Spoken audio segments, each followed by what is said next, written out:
बिस्मिल्लाहिर्रहमानिर्रहीम। अस्सलाम वालेकुम डियर स्टूडेंट, आज हम जिस टॉपिक के बारे में बात करेंगे उस टॉपिक का नाम है एब्सोल्यूट पोटेंशियल एनर्जी। किसी भी ऑब्जेक्ट को ज़मीन की सरफेस से बुलंदी तक लेके जाने के लिए हमें कुछ ना कुछ वर्क करना पड़ता है, लेकिन जो ग्रेविटी की फ़ोर्स होती है, ज़मीन की अट्रैक्शन की जो फ़ोर्स होती है वो अर्थ के करीब तो उसकी वैल्यू कांस्टेंट होती है। लेकिन जब कोई ऑब्जेक्ट ज़मीन से बहुत दूर चला जाता है तो ज़मीन की अट्रैक्शन की फ़ोर्स, ग्रेविटी की फ़ोर्स डिक्रीज़ होते होते बिल आखिर ज़ीरो हो जाती है। तो यहाँ पे इन्फिनिटी पॉइंट, जब किसी ऑब्जेक्ट को ज़मीन की सरफेस से इन्फिनिटी पॉइंट तक ले जाया जाएगा तो वहाँ पे अर्थ की ग्रेविटी की फोर्स ज़ीरो हो जाएगी। इसको हम एब्सोल्यूट ग्रेविटेशनल पोटेंशियल एनर्जी का नाम देते हैं। इसकी यहाँ पे डेफिनेशन लिखी हुई है, the work done by the gravitational force on a body in moving it from the surface of earth to infinity where the force of gravity become zero is called absolute gravitational potential energy. Formula भी यहाँ पे लिखा गया है, U equal to -G(m)m/r। U यहाँ पे absolute gravitational potential energy गुजार कर रहा है, capital M mass of earth और M स्मॉल m गुजार कर रहा है मास ऑफ ऑब्जेक्ट, और R मास ऑफ अर्थ और उस ऑब्जेक्ट के दरमियान जो फासला ज़मीन से उस ऑब्जेक्ट का जो फासला होगा उसको हम किससे ज़ाहिर करते हैं, R से ज़ाहिर करते हैं।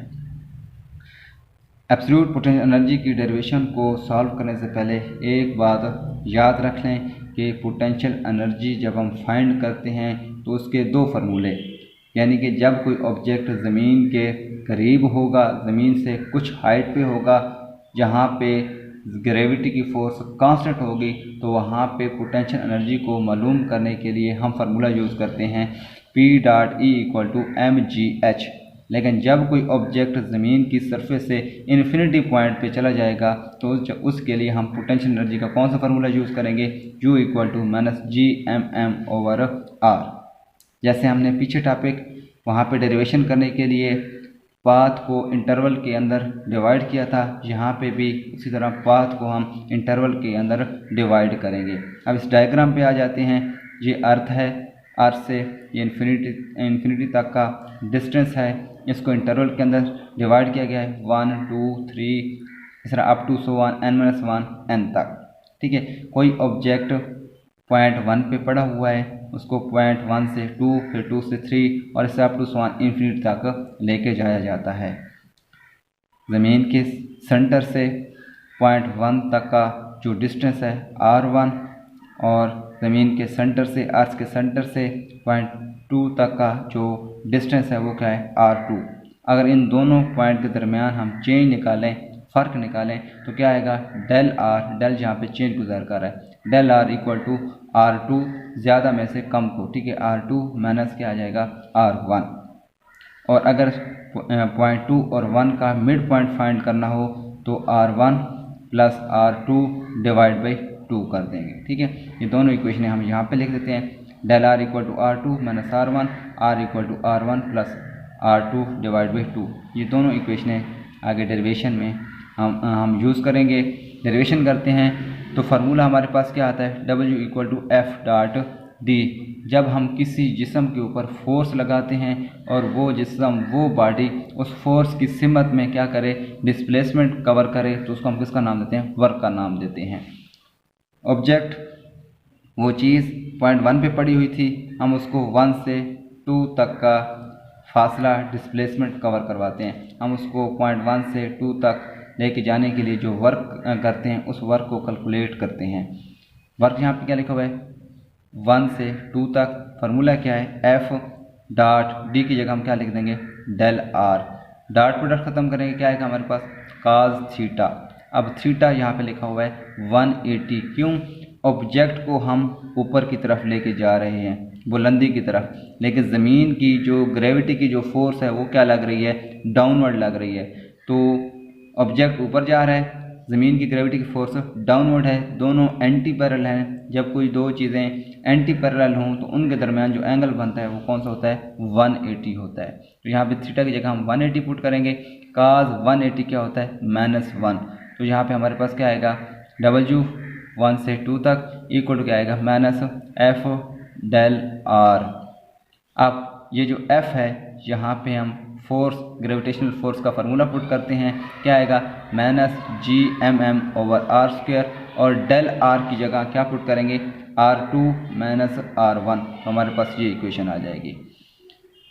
क्या आएगी W1 से 2 तक इक्वल टू क्या आएगा माइनस जी एम एम, और ये जो आर स्क्वायर इधर डिवाइड हो रहा था इसको इधर डिवाइड करवा देते हैं, क्या बन जाएगा R2 minus R1 divide by R square. इस इक्वेशन को हम किसका नाम देते हैं, एक का नाम देते हैं।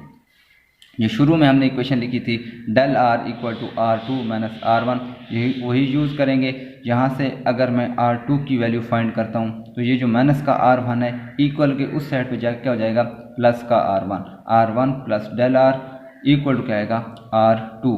ये जो R2 की वैल्यू है ये हम इस इक्वेशन के अंदर पुट करते हैं, यहाँ पे इस R2 की जगह पे हम ये वाली वैल्यू पुट करेंगे। तो क्या इक्वेशन आएगी R इक्वल टू ये R1 वैसे आ जाएगा, प्लस ये जो R2 है इस R2 की जगह ये वाली वैल्यू आ जाएगी R1 प्लस डेल आर। तो देखें R1 वैसे आ गया, प्लस R2 की जगह क्या आ गया R1 plus del R, divide by क्या है यहाँ पे 2 है तो इधर भी क्या आ जाएगा 2 आ जाएगा। R1 और R1 क्या हो जाएंगे 2R1 plus del R divide by क्या आ गया 2। अगर हम इनका अलग-अलग डिनोमिनेटर करें तो क्या आएगा 2R1 divide by 2 plus del R divide by 2 से 2 कैंसिल हो जाएगा। क्या इक्वेशन आ जाएगी R इक्वल टू R1, यहाँ पे R1 बचा, प्लस क्या आएगा डेल आर डिवाइड बाई 2। तो यहाँ तक ये पेज ख़त्म हो गया। नेक्स्ट पेज पे जाते हैं।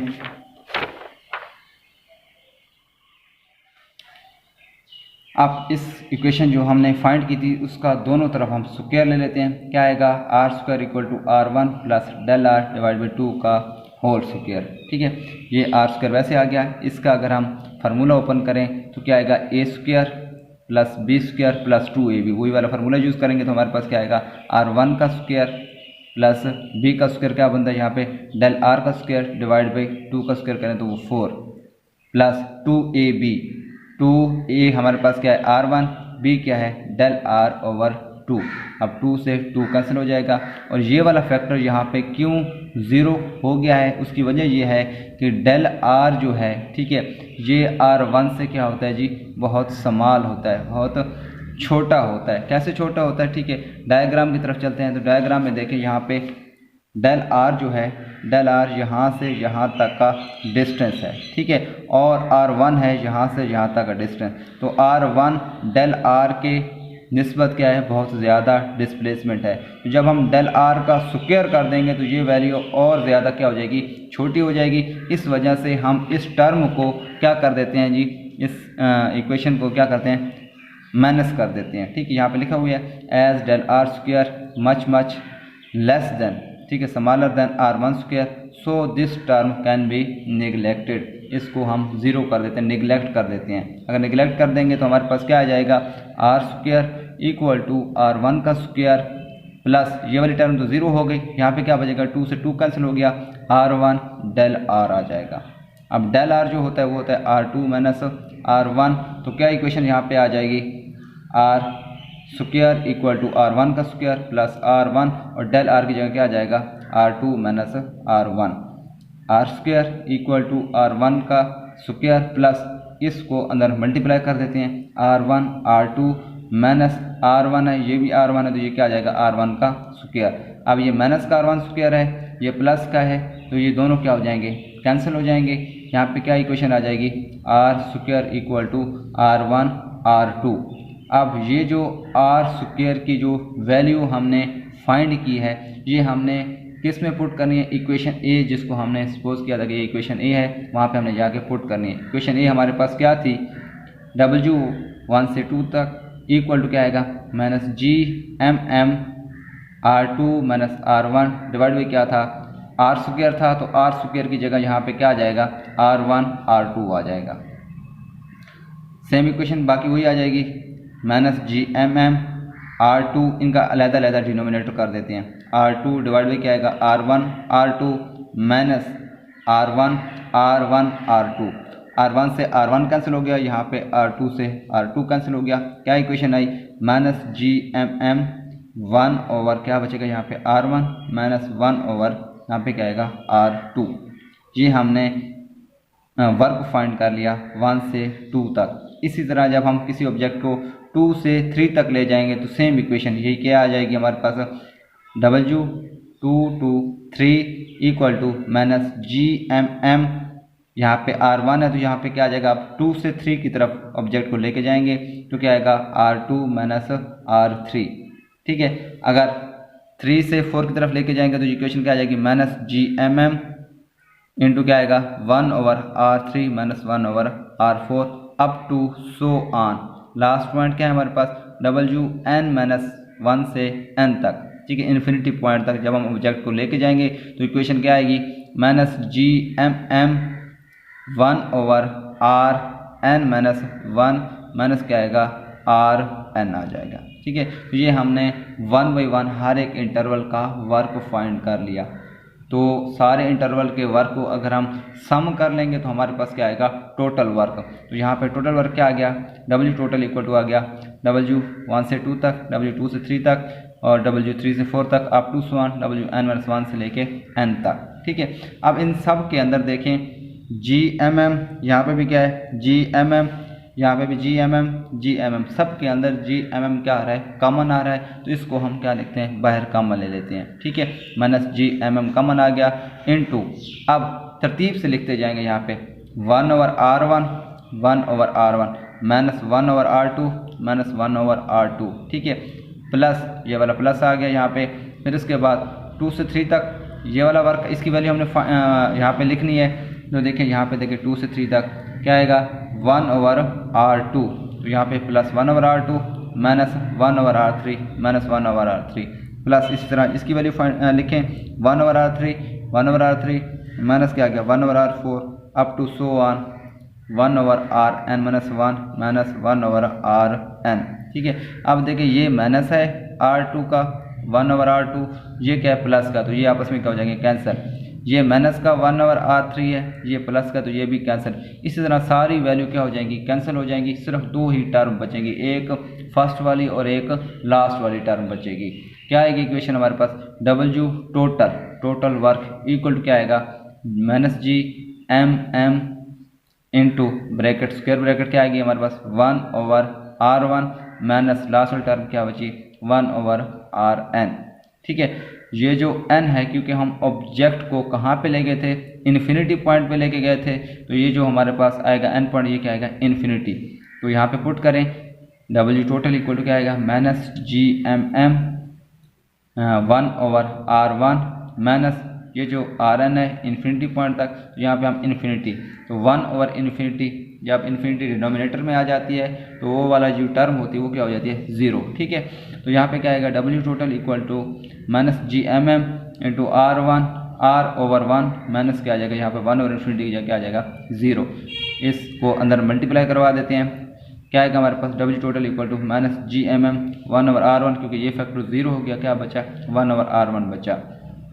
अगर इसको जनरल फॉर्म में लिखें, ठीक है, तो हमारे पास इक्वेशन क्या आ जाएगी W total equal to UR absolute potential energy, क्योंकि हम ये आप हमारे पास किसी ऑब्जेक्ट को इन्फिनिटी पॉइंट पे लेके गए थे तो उसके लिए हमारे पास जो पोटेंशियल एनर्जी आएगी उसको हम किसका नाम देंगे, एब्सोल्यूट पोटेंशियल एनर्जी का नाम देंगे। क्या इक्वेशन आएगी उसकी माइनस GMM ओवर R।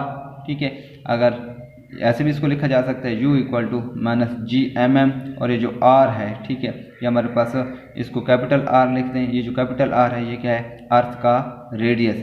अब यहाँ पे ये जो माइनस का साइन है ये क्या शो कर रहा है, negative shows gravitational force is attractive, कि किसी ऑब्जेक्ट को जब आप ज़मीन से बुलंदी की तरफ लेके जाते हैं उस ऑब्जेक्ट के ऊपर जो ग्रेविटी की फोर्स होती है वो डाउनवर्ड होती है, दोनों की जो सिमत होती है वो क्या होती है मुखालिफ होती है। इस वजह से यहाँ पे माइनस का साइन लिखा हुआ है। उम्मीद है आप लोगों को ये टॉपिक अच्छी तरह समझ आ गया होगा।